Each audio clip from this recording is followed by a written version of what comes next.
네, 드디어 고지가 눈앞입니다. 여야 3당 원내대표가 내년도 예산안에 대한 잠정 합의문을 조금 전에 도출했습니다.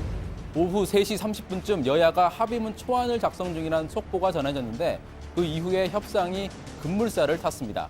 가장 큰 쟁점이었던 공무원 증원은 9,475명으로 합의가 됐고 법인세 최고 세율 과표 구간은 3천억 원 이상, 세율은 25%로 상향하기로 잠정 합의했습니다. 다만 이 두 가지 사안에 대해선 자유한국당이 유보 입장이어서 의총을 거쳐야 최종 입장이 정리될 것으로 보입니다. 자, 어쨌든 뒤늦게라도 최종 합의에 틀을 짠 건 다행스러운 일입니다. 하지만 결국 상처뿐인 영광입니다. 오늘 최종적으로 본회의를 통과한다고 해도 법정 시한을 이틀이나 넘겨서 겨우 처리가 되는 겁니다. 예산안 처리가 법정 시한을 넘긴 건 2014년 국회 선진화법이 적용된 이후 처음 있는 일입니다. 결국 저의 아슬아슬한 예측이 적중한 셈이 됐습니다.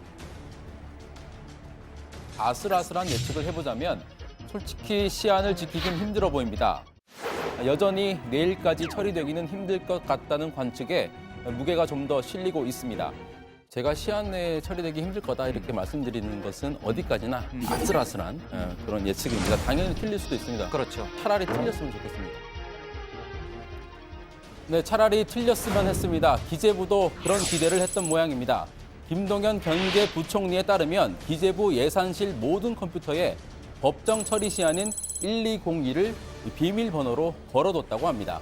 그런데 매우 안타깝게도 법정 시한을 넘겼고 저의 아슬아슬한 예측이 적중해버렸습니다. 자, 물론 여야가 법정 시한을 지키기 위한 노력을 하지 않은 건 아닙니다. 이틀이나 지나긴 했지만 오늘 협상 타결이 임박한 상황이 오기까지 참으로 많은 우여곡절이 있었습니다. 숨가팠던 협상 과정을 되짚어 보겠습니다. 자, 쟁점은 크게 4가지였습니다. 공무원 증원 규모, 최저임금 관련 일자리 기금, 법인세 인상안, 아동수당, 기초연금 적용 시기 등입니다. 여당이 일부 쟁점에 대해서 다소 양보할 뜻을 내비치기는 했는데 끝내 야당이 동의하지 않으면서 법정 시한인 2일 자정을 넘기고 말았습니다.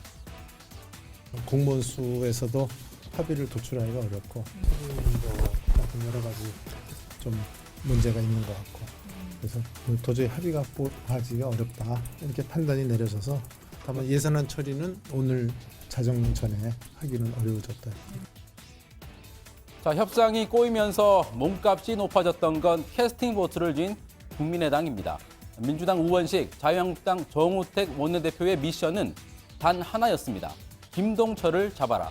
국민의당을 잡는 쪽이 예산안 표결 구도에서 유리하기 때문이죠. 실제로 민주당은 국민의당은 어르고 달래면서 한국당을 향해선 패싱 작전을 펼쳤습니다. 국민의당이 요구하는 대로 호남 고속철도 2단계 사업에서 무한공항을 경유하는 데 합의했고 국민의당의 수건인 선거구제 개편도 긍정적으로 검토하기로 했습니다. 이 문제 때문에 우원식, 김동철 두 사람이 오늘 아침에 별도로 만나기도 했습니다. 선거제도 개혁이 어떻게 되고 있냐에 대한 우리 당 의원들의 걱정들이 많습니다. 그랬더니 기다렸다는 듯이 우원식 대표가 자기도 개헌과 선거제도 개혁이 정말 하루도 미룰 수 없는 긴급한 현안이라는 데 대해서 인식을 같이 했고 그래서 정기 국회가 끝나면 예산안이 타결되면 본격적인 추진을 해가자. 자, 선거구제 개편 문제는 그야말로 갑자기 툭 튀어나온 이른바 갑툭튀 현안입니다. 민주당이 국민의당 설득에 올인했다는 걸 잘 알 수가 있죠.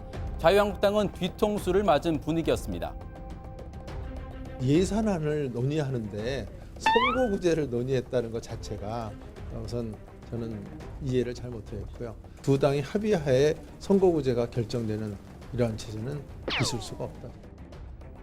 자, 결국 민주당의 이른바 한국당 패싱 작전이 어느 정도는 먹혀 들어간 측면이 있다는 분석이 나옵니다. 일각에선 어게인 추경안이 될 거란 관측도 나왔습니다. 추경안 처리 때처럼 한국당이 불참한 가운데 국민의당의 협조로 예산안이 처리되는 상황 말이죠. 오늘 오후에 문재인 대통령이 추경안을 언급하면서 야당을 압박한 것도 그런 배경으로 풀이가 됩니다. 내년도 예산안이 법정 시한 내에 처리되지 못해 매우 안타깝습니다. 국민들께서도 걱정이 크실 것입니다.